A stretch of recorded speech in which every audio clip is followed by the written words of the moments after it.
Alors, bonjour à tous et bienvenue à cette conférence de presse du maire de Lévis, M. Gilles Lehoulier. Aujourd'hui, M. le maire vient faire le point sur son avenir politique. Il va y avoir une courte période de questions à la suite de la conférence de presse. Alors, je cède la parole à M. le maire.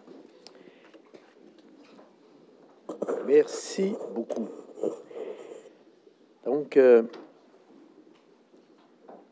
je suis en retard de quelques minutes parce que je me disais, qu'est-ce que je fais finalement? Alors, pour ça, je m'excuse de mon retard, mais la réflexion s'est poursuivie jusqu'à la dernière minute.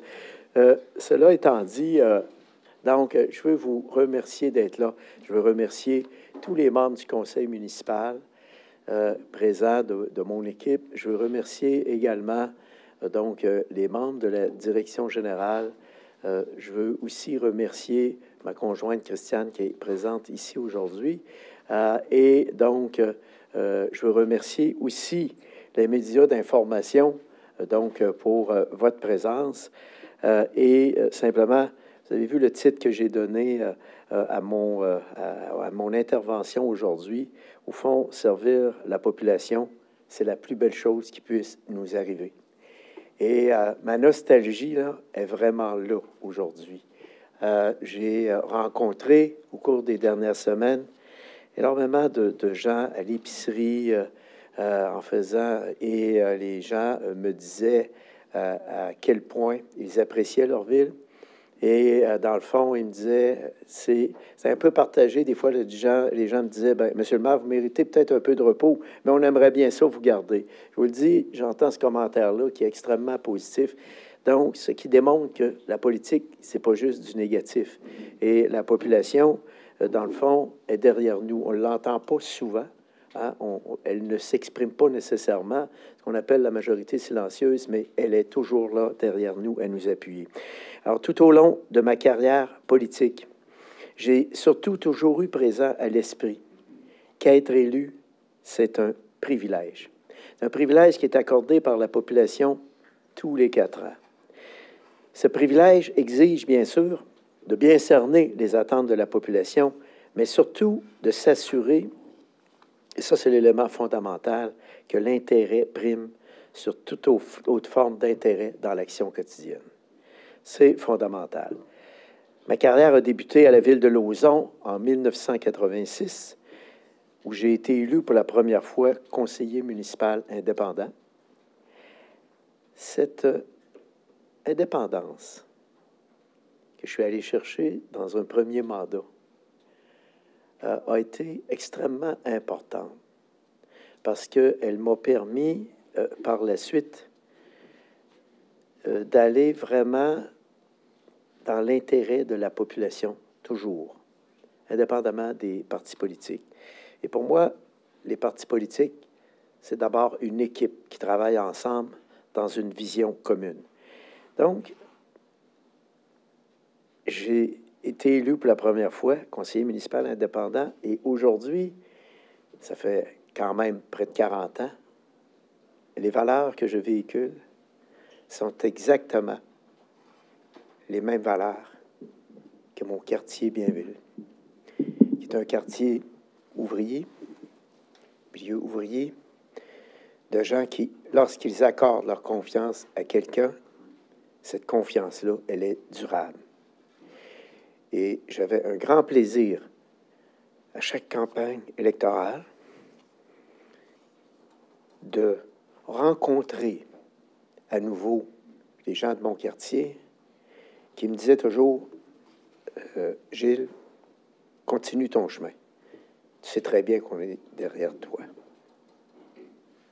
Ça, c'est assez unique et extraordinaire quand on a cette reconnaissance-là. Et je me souviens, la première fois que j'ai été élu conseiller municipal, j'ai rencontré 2 fois plutôt qu'une l'ensemble des citoyens de mon quartier. J'ai alors compris le sens profond de la vie de quartier et constaté à quel point nos concitoyennes et nos concitoyens participent activement à la vitalité de notre milieu de vie. Ils y participent par les emplois qu'ils occupent. Ils y participent par leur implication, 15 000 bénévoles à Lévis, etc. Donc, c'est une communauté, là. C'est un travail exceptionnel de chacun et chacun de nos citoyens. Et ça, il faut en tenir compte. C'est des gens qui travaillent à l'Hôtel-Dieu de Lévis, c'est des gens qui travaillent à l'épicerie, à la quincaillerie, etc. Alors donc, c'est ça, participer à la vitalité d'un milieu de vie. Et j'ai également compris que notre rôle premier, c'est d'abord de véhiculer les valeurs profondes qui animent une communauté et de les transposer dans les grandes orientations de développement de notre ville. Il faut se donner une vision, il faut avoir une vision, il faut savoir où on va et il faut se donner des orientations. Le citoyen a toujours également été au cœur de mes préoccupations et ma ligne de conduite a toujours été la même. Stimuler et accompagner le dynamisme du milieu et non s'y substituer. Quand on se donne cette ligne de conduite-là, de stimuler et d'accompagner le dynamisme du milieu, on est certain d'une chose, les gens vont nous suivre. Les gens vont être derrière nous parce qu'on n'impose pas des choses. On prend ce dynamisme-là et on le propulse davantage, encore plus loin. Ces temps-ci, on est en train de rencontrer nos quelques 250 organismes communautaires, sportifs et culturels. On fait ça en 3 soirs. C'est extraordinaire les échanges qu'on a avec eux et tout ce qu'ils apportent à notre communauté. Après 39 ans de vie politique, je vous informe donc, après mûre réflexion, que j'ai l'intention de demeurer en poste jusqu'en novembre prochain.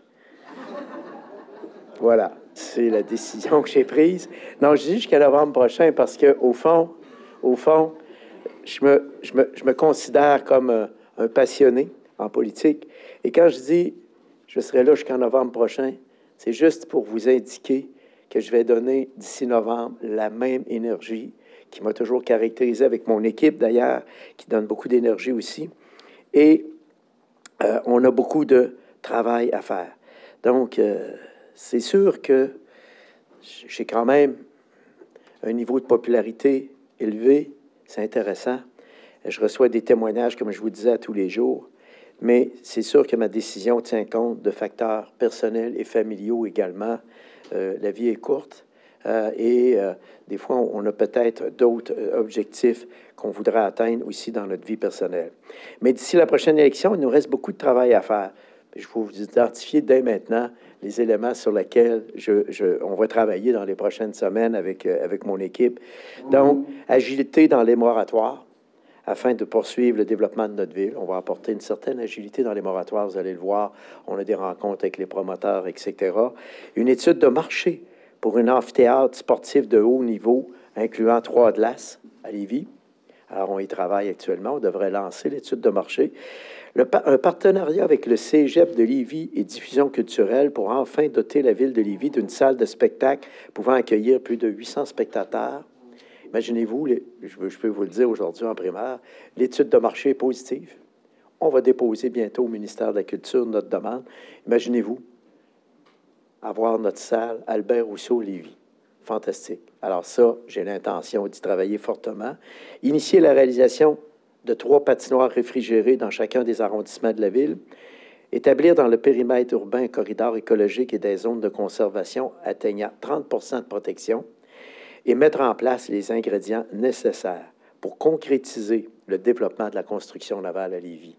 La construction navale, ça a l'air de rien comme ça, mais n'oubliez pas que ça va être minimalement 13 milliards de contrats.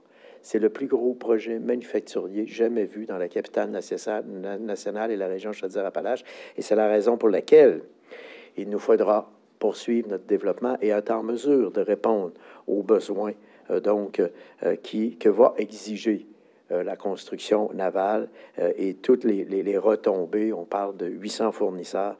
Alors donc, c'est donc dire l'importance que ça va avoir. Donc, mon engagement, finalement, sans limite. Je le dis sans limite parce que quand on fait des choses qu'on aime, quand on fait ce qu'on aime, on ne compte pas le temps. Parce qu'on est bien là-dedans et on souhaite toujours y aller encore plus à fond. Donc, mon engagement sans limite envers la population dans la défense des causes qui lui tiennent à cœur m'amène aussi aujourd'hui à passer le flambeau au suivant. Dans l'intérêt de la collectivité lévisienne. Et je suis très fier du chemin parcouru. Au fond, on franchit une étape, étape par étape, et à un moment donné, il vient le moment où il faut savoir quitter, et quel bel héritage on laisse pour la démocratie municipale qui va être incarnée bientôt, dans quelques semaines, probablement, par de belles plateformes électorales que nos concitoyens vont nous présenter dans les divers partis politiques qui, bien sûr, vont être sur les rangs. Donc, ça, pour moi, c'est important et il faut être fier du chemin parcouru. Jusqu'à maintenant, c'est un chemin exceptionnel. Donc, depuis que la population m'a fait l'honneur de me choisir comme conseiller municipal en 1986, je dois avoir à peu près une dizaine de campagnes électorales jusqu'à maintenant. Puis comme maire à compter de 2013, j'ai travaillé avec tout ce que cela exige pour servir les intérêts de notre belle ville que j'aime profondément. Au cours des dernières années, avec mon équipe, nous avons concentré nos efforts, souvenez-vous, sur la mise en valeur du fleuve et de ses affluents, et sur l'amélioration de la mobilité, sur la mise à niveau des infrastructures sportives et culturelles et la mise en œuvre d'une vision globale touchant tous les aspects de la vie quotidienne des Lévisiens et des Lévisiennes. Grâce à la force de cette vision, Lévis est devenu, au fil des années, un modèle de qualité de vie pour sa population et de progrès économique pour la région. En constante évolution, Lévis continue de briller sur la scène régionale et nationale grâce à une économie dynamique et diversifiée, une qualité de vie exceptionnelle, attirant chaque année des milliers de nouveaux résidents désireux de contribuer à son développement. En mai dernier, Lévis a trôné au premier rang des 100 plus grandes villes canadiennes pour la conciliation travail-qualité de vie. Grâce à notre travail d'équipe et à l'effort du personnel de la ville, que je salue aujourd'hui, et de la population lévisienne, la ville trône au premier rang des grandes villes pour la qualité de vie, la sécurité publique, la vitalité économique et l'élément le plus important, l'indice de bonheur le plus élevé qu'on partage avec la ville de Saguenay. Depuis de nombreuses années, la ville de Lévis connaît le meilleur taux de croissance économique des 10 grandes villes du Québec. Parmi les gestes entrepris par mon équipe et moi qui me rendent particulièrement fier, je veux souligner nos actions concrètes pour le développement social et communautaire qui a occupé une place de choix dans mes priorités et dans les priorités de l'équipe. Ensemble, avec nos organismes communautaires, nous avons mis en place des plans d'action ambitieux et des programmes de soutien concrets, programmes de soutien aux initiatives citoyennes, programmes de soutien aux projets structurants et programmes dédiés aux services de proximité. Nos quelques 200 organismes communautaires, regroupant plus de 15 000 bénévoles, sont la force première de notre ville. Notre croissance économique n'est en fait que le résultat de cette mobilisation du milieu lévisien, un milieu en confiance tourné vers l'avenir. Votre confiance est et sera ma plus grande motivation jusqu'à la fin du mandat. Je veux remercier les membres de mon cabinet, le personnel de la ville qui joue un rôle déterminant dans son évolution et tous nos partenaires économiques qui, mixés avec le milieu communautaire, sportif et culturel, ce milieu économique-là est très particulier parce que ce sont de véritables leaders capables de propulser notre ville vers les plus hauts sommets. Et nous avons probablement, parmi nos 5100 entreprises, la plus grande participation d'entreprises qui donnent au suivant. Ça, c'est vraiment fantastique, à quel point nos entreprises sont mobilisées. Et je pourrais donner des tas d'exemples de la construction d'un garage pour les équipements de ski de fond d'un organisme bénévole, où tous les commanditaires ont donné des matériaux coûtants, ont donné de la main-d'œuvre, etc. Ce qu'une ville n'aurait pas pu faire. Un garage comme pour le ski de fond, comme celui que j'ai vu, qui a coûté peut-être 150-200 000 aurait peut-être coûté, si la ville l'avait fait, 400-500 000, mais ils ont mobilisé le milieu. C'est ça qui est extraordinaire dans notre ville. Et le milieu, le milieu des affaires est toujours présent. Donc, nos réalisations, c'est le résultat d'un travail d'équipe aussi. responsable des membres du conseil municipal, de la direction générale, du personnel et des citoyens engagés qui façonnent quotidiennement cette magnifique ville. Et sachez que nos concitoyennes et nos concitoyens sont engagés. Jamais on serait numéro 1 pour la croissance économique si on n'avait pas cet engagement de la collectivité. C'est impossible. Donc, vos soutiens, vos idées, votre détermination ont été les véritables raisons de nos réussites. Lorsqu'on me demande la recette de notre succès, je réponds sans hésiter qu'il repose sur une équipe d'élus responsables, capables de bien analyser les situations et de canaliser les énergies, toujours au bénéfice de notre communauté. Je suis fier d'ailleurs de constater au cours de mes 3 mandats la solidarité indéfectible de mon équipe. Ça, c'est une de mes grandes fiertés. On n'a eu aucune défection dans l'équipe. On n'a eu aussi aucune défection avec ma prédécesseur, Daniel Leroy Marinelli, ce qui est quand même un gage intéressant d'avenir pour la suite des choses, puisque c'est une équipe qui est en mesure de se serrer les coudes, de se rallier ensemble pour trouver des solutions concrètes aux problèmes parfois complexes de nos collectivités. On le sait, nous, on fait face à une croissance exceptionnelle. Ça amène son lot de difficultés. Je vous donne un exemple. On a eu la mise à jour des chiffres. Notre directeur général nous a donné les chiffres. Imaginez-vous, depuis le 1er janvier 2023, on a accordé des permis pour 10 000 nouvelles unités, mes amis. Et on a 4 000 unités en attente. C'est donc dire l'ampleur du développement que connaît notre ville actuellement. C'est quand même quelque chose d'assez exceptionnel. Je veux aussi, mentionner le travail des médias. Je tiens à le faire aujourd'hui, j'aurai l'occasion de le faire aussi, à la fin, au mois de novembre. Mais pourquoi je veux mentionner le travail des médias? Parce qu'au fond, les journalistes, c'est un peu mon adrénaline quotidienne. Pourquoi? Parce qu'à un moment donné, lorsque vous arrivez à un scrum de presse, avec la qualité des journalistes qu'on a, vous avez intérêt à être prêt. Vous avez intérêt à ce que vos dossiers soient à jour, surtout à jour, parce qu'il faut constamment se remettre à jour. Mais c'est ce jeu-là, il est essentiel à notre démocratie. Tu sais, on l'oublie souvent, tu sais, mais c'est vraiment essentiel à notre démocratie. Et c'est ce qui nous amène souvent aussi à se dépasser, à être encore plus transparent. Parce qu'à un moment donné, des fois, on a peut-être tendance, tu sais, à dire, bon, ben ça, on le dira pas, mais là, finalement, on va le dire, tu sais. Alors, c'est tous ces ingrédients-là qui sont essentiels dans une communauté. Et que font les médias? Ils font leur job. C'est qu'eux, au fond, ils essaient de faire en sorte à ce que les citoyens, nos concitoyennes et nos concitoyens aient l'information la plus complète possible. Et, au fond, souvent, ça stimule aussi des débats, ça amène des réflexions profondes.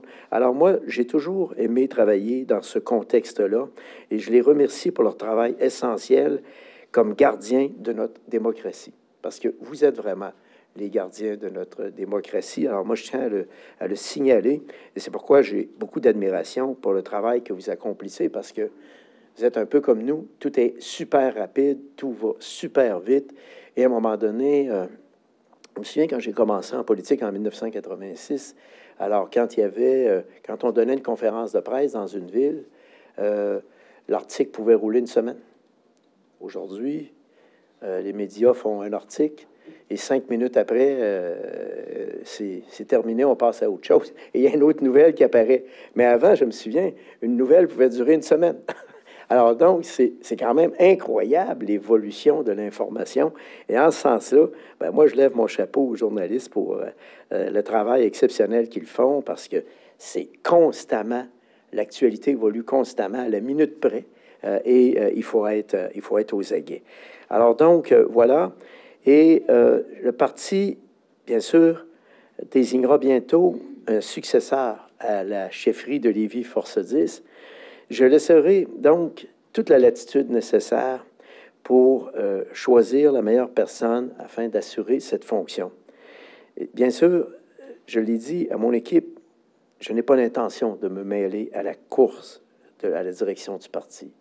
Je pense qu'on a un parti responsable.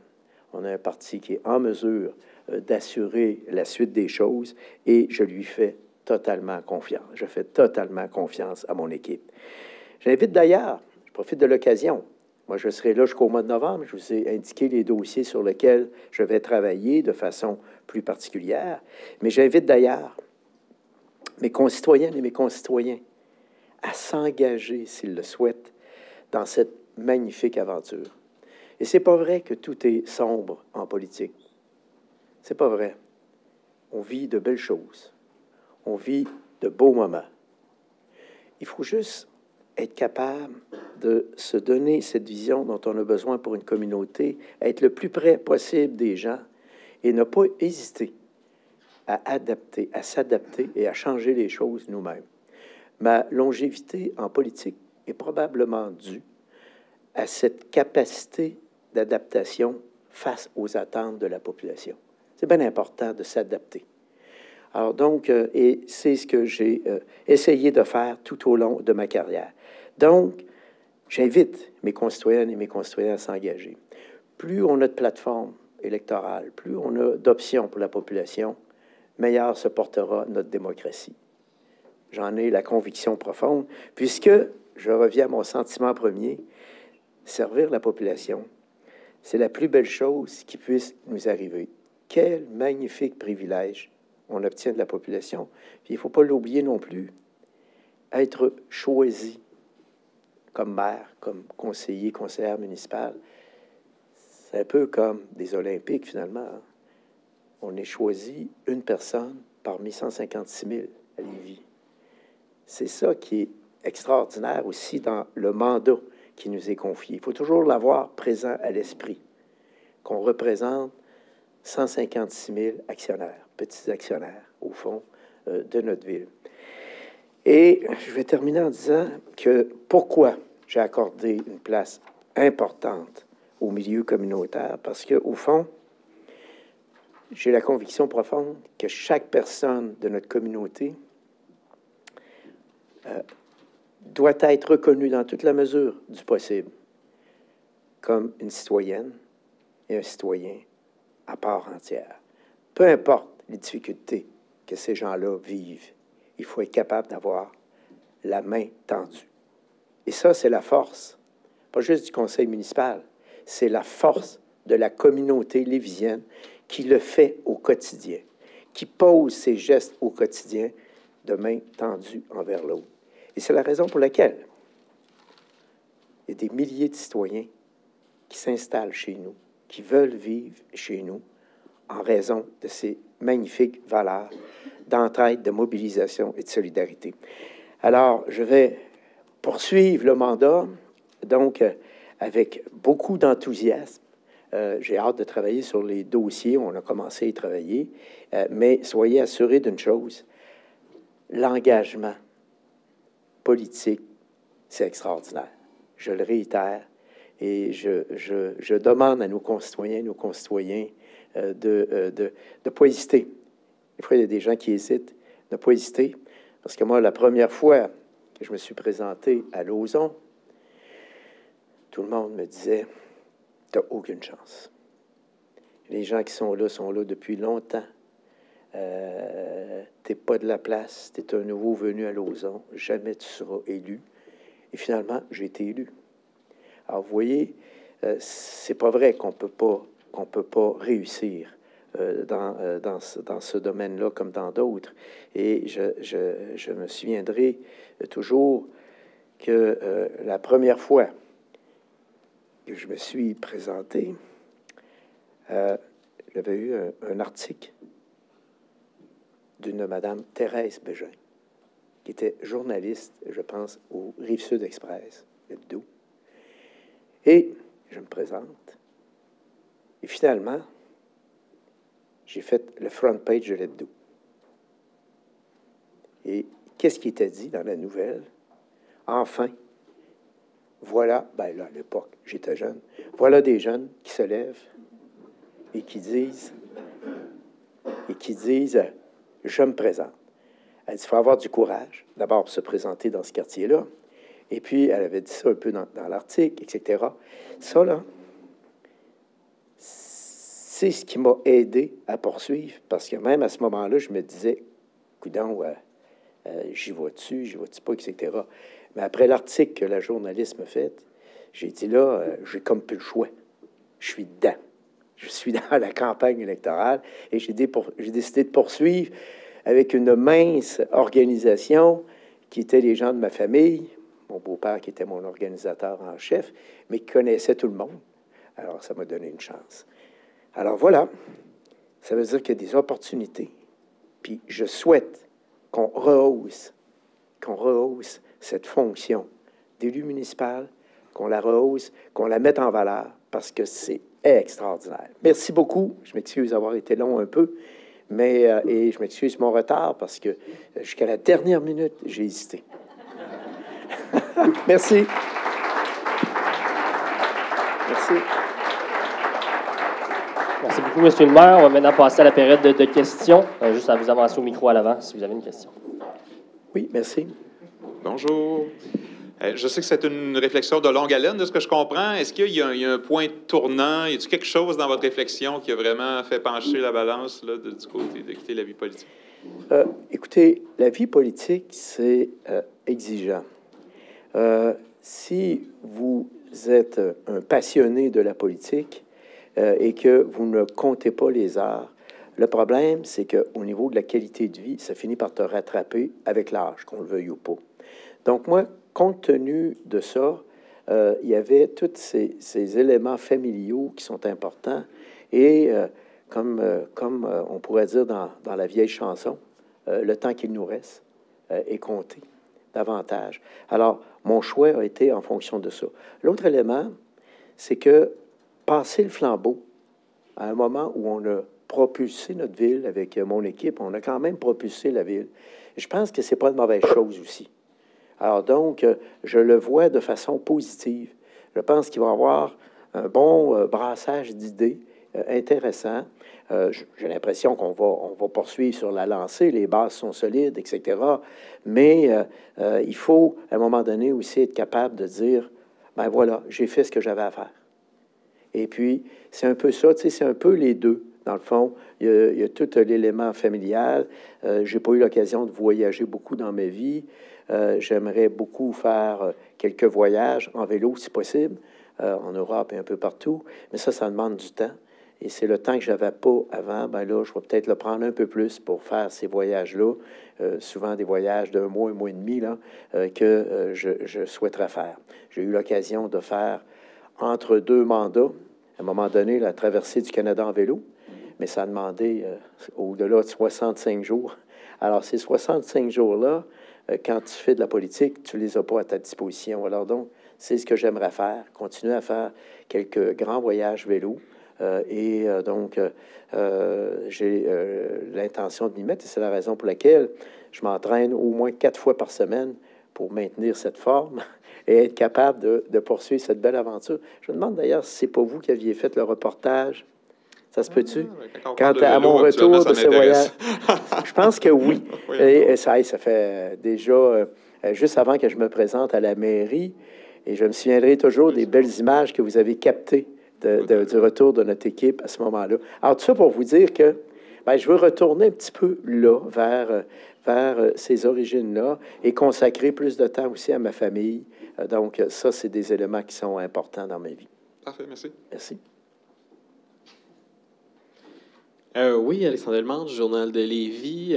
Monsieur le maire, comment vous voyez le restant de ce mandat-là? Là? Comment vous voyez les prochains mois qui vous attendent en sachant là, que c'est les derniers mois là, de cette longue carrière? Bien, je vais travailler sur les dossiers dont je vous ai parlé, puis en même temps, j'en ai parlé avec les membres de la direction générale. Lévis est une ville qui a été issue du regroupement de petites villes. On n'avait pas de grande direction de planification comme à Québec, Charlesbourg, Sainte-Foy, qui avait des directions de planification. Là, on n'avait pas beaucoup. On commence à se donner, donc avec notre plan d'effectifs, des directions de planification en mesure de voir venir et d'être capable de dégager davantage de vision d'ensemble. Alors, d'ici la fin du mandat, je vais m'assurer qu'avec l'administration de la ville, avec notre directeur général, qu'on va assurer une très belle transition. Une très belle transition entre aujourd'hui et ce que va devenir notre ville dans les prochaines années. On va d'ailleurs franchir une autre étape. Donc, dans les semaines qui viennent, il y aura maintenant un président d'Assemblée. C'est une autre belle évolution dans notre ville. Il y aura un président d'Assemblée, un vice-président d'Assemblée. Alors, donc, pourquoi on n'avait pas ça à Lévis? Parce qu'on est, comme je l'ai dit, on est une ville qui est issue de petites villes. Je vous donne un exemple. C'est incroyable de penser que quand je suis arrivé en 2013, 2014, le comité plénier, qui regroupe tous les élus avec la greffière, se réunissait dans le cabinet du maire. Mais c'est toujours comme ça. Depuis le regroupement des municipalités, on se réunissait dans le cabinet du maire. Jusqu'au jour où M. Rousseau, qui était directeur général à l'époque, me dit, « Monsieur le maire, il y a comme quelque chose qui ne fonctionne pas, que le comité plénier se réunisse dans le bureau du maire, dans les locaux du maire. » Alors, c'est là qu'on a fait une salle exécutive ici au rez-de-chaussée. Je vous dis juste ça pour vous montrer comment ça évolue. Donc, au fond, l'objectif d'ici la fin de mon mandat, c'est de bien préparer l'avenir, d'accompagner la direction générale et l'ensemble du personnel vers ce nouveau devenir, donc pour les prochaines années, et d'être prêt. D'être prêt, ça c'est le premier élément, et de travailler sur les dossiers, entre autres, que je vous ai présentés tout à l'heure. Puis, vous l'avez mentionné, là, vous ne voulez pas vous impliquer tellement dans le réarrangement du parti politique, là.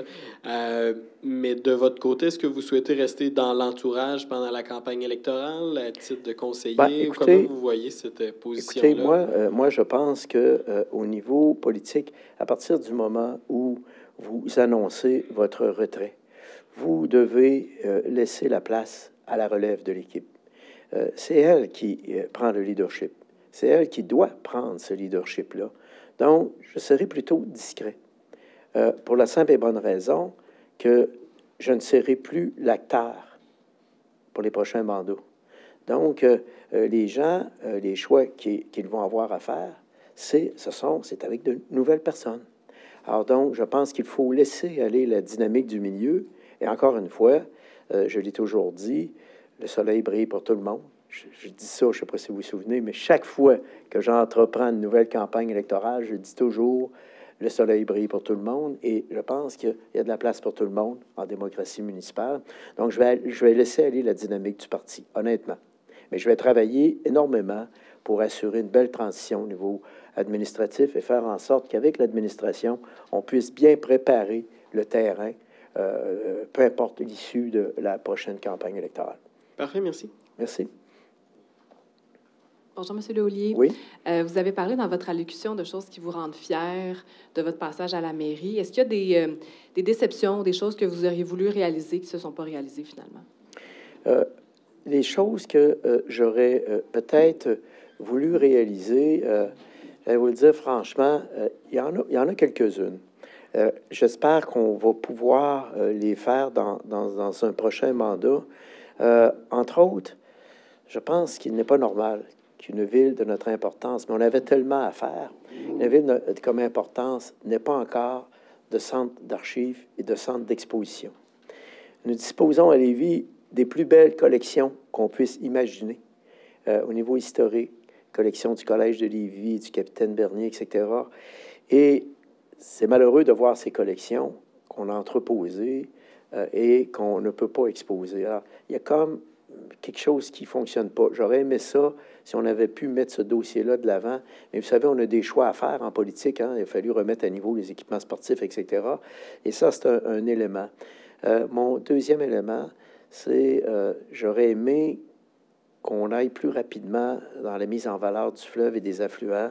Et là, la rivière Chaudière, on a fait la rivière Etchemin, mais j'aurais aimé peut-être qu'on poursuive ce magnifique dossier de mise en valeur du fleuve et des affluents en faisant un beau parc linéaire qui longe la Chaudière. Je l'ai encore en rêve, mais on est en train de le faire d'ailleurs, parce qu'on a une première étape où on va investir 5 millions dans le parc d'accueil du parc des Chutes de la Chaudière. Mais essayez de vous imaginer un magnifique parc linéaire, une piste cyclable qui part de l'affluent du fleuve, qui passe sous la Vin et qui nous amène directement aux Chutes de la Chaudière, là, on pourrait dire qu'on a quelque chose d'assez extraordinaire.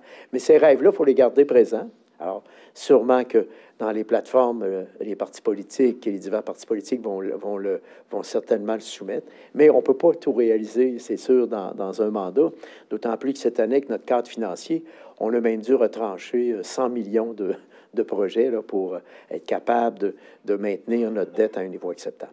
Un troisième lien, j'imagine que vous auriez aimé ça aussi. Ah ben, ça c'est sûr, mais ce dossier-là va toujours rester d'actualité et actuellement, il appartient maintenant, à partir de la résolution unanime que nous, on a adoptée au conseil municipal, là, c'est vraiment au gouvernement de donner ses intentions. Et ce sera aussi aux partis politiques provinciaux de donner leur intention lors d'une prochaine campagne électorale, parce que nul doute qu'on ne pourra pas mettre sous le paillasson ce dossier-là à la prochaine campagne électorale provinciale.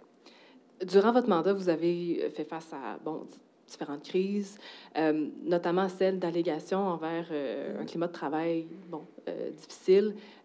Aujourd'hui, qu'est-ce que vous retenez de cet épisode-là? Bien, écoutez, on est toujours en politique confronté avec des situations un peu plus difficiles. On ne peut pas être un long fleuve tranquille. Alors donc, à partir de ce moment-là, je reviens à la phrase que je vous ai dit tantôt dans ma présentation. Qu'est-ce qu'il faut être capable de faire en politique? C'est améliorer les choses, s'améliorer nous-mêmes, modifier nos façons de faire, etc. Alors, on est dans une société qui est tellement en évolution. Alors, je vous donne un exemple concret. Quand je suis arrivé à Lauson était une ville. Il n'y avait aucun organisme qui était reconnu par la ville. Il n'y avait aucune politique de reconnaissance. Est-ce que vous saviez, par exemple, qu'un organisme, mettons un service d'entraide, chaque année, il devait aller quêter leur demande d'aide financière auprès des élus. Et si les élus disaient, ben non, on vous aime plus, ben vous n'aviez plus d'aide financière. Alors aujourd'hui, on a des politiques de reconnaissance, tout évolue. Alors c'est la même chose chez les gens, tout évolue. Alors donc, moi, je pense que l'important, c'est d'être capable de dire qu'on s'améliore au jour le jour et qu'on on essaie de faire pour le mieux dans l'intérêt de la collectivité. Alors donc, voilà. Merci. Merci. Bonjour. Oui. Je vois ici que tous vos conseillers sont présents pour l'annonce de ce matin, sauf Isabelle Demers. Isabelle Demers, c'est une personne qui a souvent été vue comme une potentielle successeur dauphine.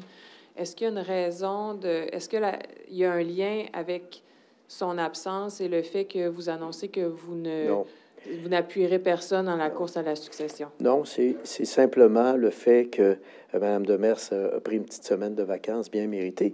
Mais aujourd'hui, elle est quand même représentée par son conjoint qui est présent. Alors, son conjoint est présent aujourd'hui, si vous voulez. Là. D'ailleurs, un ancien conseiller municipal, je pense, effectivement. Mais je veux juste vous dire, rassurez-vous de ce côté-là. Mme Demers a pu hier participer à distance à notre caucus. Alors, il n'y a pas d'enjeu. Et puis, je suis convaincu qu'il n'y a pas de lien à faire avec son absence aujourd'hui. C'est vraiment parce qu'elle termine son voyage demain, je crois. Alors donc, mais il n'y a pas de lien. Là.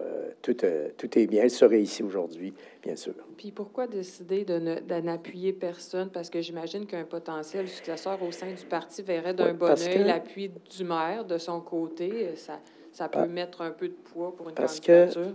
Parce que c'est une décision qui appartient au parti politique. C'est pas à moi de choisir le prochain chef ou la prochaine chef, et c'est pas à moi de dire ça devrait être telle personne.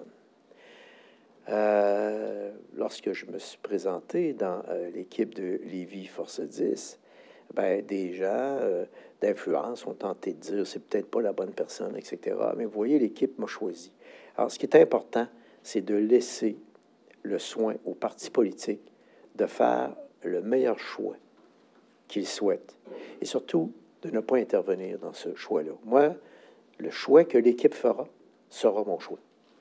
Au fond, c'est un peu comme ça que je le vois. Je l'ai toujours vu comme ça. Puis c'est comme ça qu'on peut continuer aussi, parce que au fond, moi, j'ai mes idées, j'ai mes façons de voir les choses. J'essaie de rester le plus près possible de la population. Mais même si on tente de rester le plus près possible de la population, il faut qu'à un moment donné, on soit capable de se dire, ben, peut-être aussi que le parti politique que je dirige, pour lequel il y aura un remplaçant bientôt, ben, peut-être qu'ils vont évoluer autrement aussi. C'est pas impossible avec le nouveau leadership, qu'il y ait des idées nouvelles qui soient amenées sur la table. Et ça, c'est sain. Je pense que ça puisse se passer comme ça. Parce que, vous savez, vous avez couvert beaucoup de nos activités au moment où on a procédé au début de la mise en valeur du fleuve et des affluents. On avait de magnifiques projets. Alors moi, ça a été un peu mon leitmotiv. Mais il y aura peut-être autre chose aussi qu'un parti politique voudra ajouter, tu sais, dans le développement de cette ville. Et c'est ça qui est important. Oui? Oui, Simon Carmichael, Journal Le Soleil. Bon, je comprends que vous ne voulez pas vous mêler de la course à Lévis-Force 10, mais est-ce que vous vous engagez à appuyer le candidat ou la candidate de Lévis-Force 10? Bien, écoutez, c'est sûr que moi, je suis dans la même équipe. Alors, moi, c'est sûr que je vais appuyer le choix. Moi, là, le choix que l'équipe va faire, c'est mon choix. Donc, c'est sûr, à partir de ce moment-là. Mais en même temps, je ne me mêlerai pas de la campagne électorale non plus, parce qu'au fond, on va avoir un nouveau ou une nouvelle leader qui va être nommé. Donc, c'est cette personne-là qui va assumer le leadership de la campagne électorale. Alors, bien sûr, je serai toujours disponible au conseil, etc. Mais on ne peut pas... Autrement dit, je ne jouerai pas à la belle-mère. Mais, c'est par juste exemple, s'il y a d'autres partis qui se créent sur la scène municipale, notamment de M. Blaney, puis que Lévis-Force 10 choisit votre successeur, vous n'allez pas nécessairement appuyer votre successeur à Lévis-Force 10. Ben oui, je serai derrière. Moi, écoutez, je fais partie d'un parti politique. Le seul élément, c'est que c'est au parti à nommer le chef et je ne me mêlerai pas de la campagne électorale. Donc, mais ça veut dire quand même que je vais appuyer notre chef. C'est quoi le Alors, vous voyez mon équipe réagir, n'est-ce pas? Alors, donc, non, mais soyez sans crainte là-dessus. Il y a une façon de faire. Mais ce que je veux dire, c'est que je ne veux pas me substituer. Et la pire chose que je pourrais faire, c'est de m'immiscer dans les intentions que le parti politique va vouloir mettre de l'avant. Moi, je peux jouer un rôle conseil, bien sûr, important auprès de l'équipe, de l'organisation, mais maintenant, ce parti-là est tout à fait en mesure de voler de ses propres ailes. La relève est là, puis elle va être solide. Alors, donc, j'ai confiance en mon parti. Dans 5 ans, quand vous reviendrez de votre tour de l'Europe en vélo, puis que vous allez traverser Lévis, quel legs physique vous allez le plus remarquer? Qu'est-ce que vous allez pouvoir dire, ça, c'est moi, puis que vous allez présenter avec fierté? C'est quoi le leg physique? C'est honnêtement, c'est la mise en valeur du fleuve et des affluents. Regardez le résultat extraordinaire aujourd'hui à partir du parcours des Anses, qui a été mon premier dossier à l'époque où on a regroupé Lévis, Lauson, Saint-David. J'étais à Lauson dans un premier mandat, Lauson qui est une ville industrielle, 12-15 000 de population. On n'avait pas les moyens d'aménager la bordure fluviale. Et je me disais, et des gens de mon quartier m'avaient dit, ça n'a pas d'allure, monsieur le maire, qu'on ait le dos tourné au fleuve et qu'on ne s'occupe plus de ce qui se passe le long du fleuve. Et on était les premiers à parler de l'aménagement de la bordure fluviale. La promenade Samuel de Champlain a suivi quelques années après. Et Jean-Paul Lallier, qui était mon mentor, était venu à Lévis et il m'avait dit, Gilles, je trouve que c'est une excellente idée ce que tu fais avec le parcours des Anses. Puis à Québec, là, on va regarder ça pour faire, nous aussi, la même chose, mais on a une contrainte majeure. Vous vous souvenez, le boulevard Champlain qui était construit le long du fleuve, etc. Alors, je vais juste vous dire ça, là, c'est probablement le plus beau legs. Regardez la magnifique passerelle au-dessus de l'Avin qu'on a fait pour le vélo. Je me souviens que madame, c'est vous, madame Martin, je pense, qui était venue à l'inauguration de notre plaie bleue, là, le parc écologique dans la mouche, mon ami, c'est épouvantable. Alors, donc, là, on a vu que c'était vraiment une réserve écologique, parce qu'il y a une réserve écologique, là, il n'y a pas juste des bons côtés, hein? Je me souviens de ça. Alors, c'est ça, tu sais, d'avoir identifié ces grands parcs urbains, d'avoir protégé à Saint-Nicolas, parce qu'on va poursuivre au niveau des grands parcs urbains le long du fleuve, d'avoir protégé, d'avoir acheté des terrains, des congrégations religieuses pour créer un nouveau parc urbain dans l'ouest de la ville. J'imagine que notre parti politique va reprendre ça en main pour la suite. Mais tout ça pour dire que le plus grand legs, je pense qu'il est là avec le quai Paquette, qui est un élément fantastique, où ce que les gens sont venus me dire, quand on a inauguré le quai Paquette, les gens me disaient, enfin, monsieur le maire, on a à Lévis nos propres lieux identitaires. On n'est pas obligé d'aller à Québec. Donc, on commençait à se donner un milieu de vie identitaire avec l'aménagement de la bordure fluviale.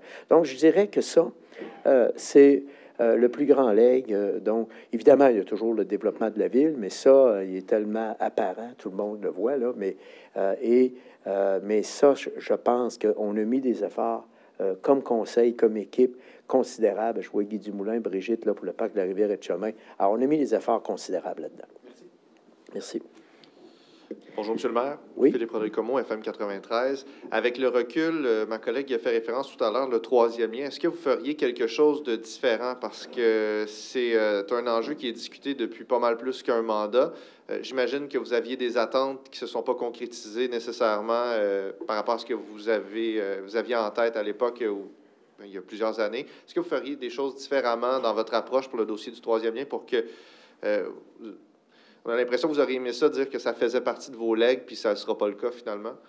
Bien, écoutez, en ce qui concerne le troisième lien, c'est vraiment un projet gouvernemental et je pense que lors de la prochaine campagne électorale provinciale, mon souhait, c'est qu'enfin, on se donne une vision globale de la mobilité et qu'on cesse d'y aller à la pièce. Qu'on se donne, que le gouvernement, que les partis politiques provinciaux donnent une vision très claire de ce qu'ils entendent faire et non pas de lancer des projets comme ça, tout azimut, à un moment donné, qui fait que on n'obtient pas le consensus autour des projets de mobilité ici dans la région, que ce soit autour du tramway, etc. Alors donc, on n'a jamais de consensus. Pourquoi? Parce qu'on n'a pas cette vision globale des choses. Alors donc, ça va continuer. Moi, je pense qu'au niveau du lien autoroutier, il y a une chose qui est sûre et certaine. On ne pourra pas le reléguer aux oubliettes lors d'une prochaine campagne électorale. J'en suis convaincu. Quel conseil vous donnez à ce sujet-là à votre successeur, successeur? C'est de s'assurer que les gouvernements, que ceux qui veulent prendre le pouvoir ici, s'assurer de leur vision globale des choses par rapport à la mobilité. Alors, donc, et ça va être important, d'être franc et honnête avec la population. Juste pour être certain... Dans les engagements. En novembre, vous allez tirer un trait définitif sur votre vie politique où il y a toujours cette ouverture-là à votre retour de voyage à vélo, que peut-être ça pourrait toujours vous tenter si l'énergie est là? Écoutez, il y a peu de chance, mais on ne sait jamais ce qui peut arriver. Merci. Non, j'ai dit il y a peu de chance. Il y a des chances quand même. Non, mais il y a peu de chance. Plus que le troisième lien. Bonjour, M. Laulier, Caroline Dumont, Nouveau Info. Est-ce que l'annonce de ce matin va changer la nature de vos relations avec la CAQ? On l'a senti dans les dernières semaines. Là, vous avez perdu la confiance envers le gouvernement. Il y a encore, j'imagine, des discussions à venir dans les prochaines semaines. Est-ce que ça va changer quelque chose? En fait, j'ai réfléchi à tout ça. Hein, et au fond, si vous regardez notre résolution, la dernière qu'on a adoptée, ça a l'air d'une grosse affaire. Mais en réalité, quand on la relit, qu'est-ce qu'on demande au gouvernement? On leur dit deux choses. Pourriez-vous préciser vos intentions en regard du plan déposé par la Caisse de dépôt et de placement? Pouvez-vous nous dire si vous allez de l'avant avec l'ensemble de l'œuvre? Puisque pour réussir à faire le transfert de 3% de l'automobile vers le transport collectif, il faut qu'il réalise l'ensemble de l'œuvre. Le tramway, lui seul, ne suffira pas bon. Ça, c'est la première affaire qu'on leur demande. Deuxième affaire qu'on leur demande, précisez vos intentions sur le lien autoroutier. Ça fait 8 ans qu'on en parle, 10 ans. Alors, on vous demande de nous dire, il est où le tracé? C'est quoi les coûts? Puis, c'est quoi l'échéancier? Si après 10 ans, on est incapable de donner ça, il y a comme un problème. Alors, en fait, qu'est-ce qu'on demande? On leur demande simplement une chose. Il n'y a aucune forme d'agressivité là-dedans. On leur demande, précisez donc vos intentions. Y a-t-il moyen que la population... Moi, c'est ce que les gens me disent quand je les rencontre. le maire. Ils n'ont pas l'air à savoir où ils s'en vont. Hein? Et le troisième lien, là, c'est quoi l'échéancier, puis c'est quoi... On ne sait rien. Puis ils font quoi là, avec le tramway puis les autres affaires? Puis là, il est supposé avoir un tunnel pour le transport. Ils font quoi là? C'est quoi leur vision? Alors, les gens ne savent pas où le gouvernement s'en va. Alors, nous, dans le fond, tout ce qu'on demande, ce qui est très légitime pour une population, c'est uniquement ceci. Y aurait-il moyen que vous précisiez vos intentions? Pour le reste, il n'y a aucune animosité. Précisez vos intentions. Ça ne changera pas la nature de vos relations, mais la Ben, balance du absolument gouvernement. pas. Ah non, moi, absolument pas. Moi, ça change strictement rien pour la suite des choses. On pilote de beaux dossiers, puis on va continuer à le faire. Mais à un moment donné, ce que le monde veut, c'est préciser donc votre vision et vos intentions. Puis surtout, c'est essayer de faire croire des choses. Merci. Voilà. Alors, s'il n'y avait pas d'autres questions, merci. Cette conférence merci. Merci beaucoup. Merci tout le monde. Merci à l'équipe. Merci beaucoup.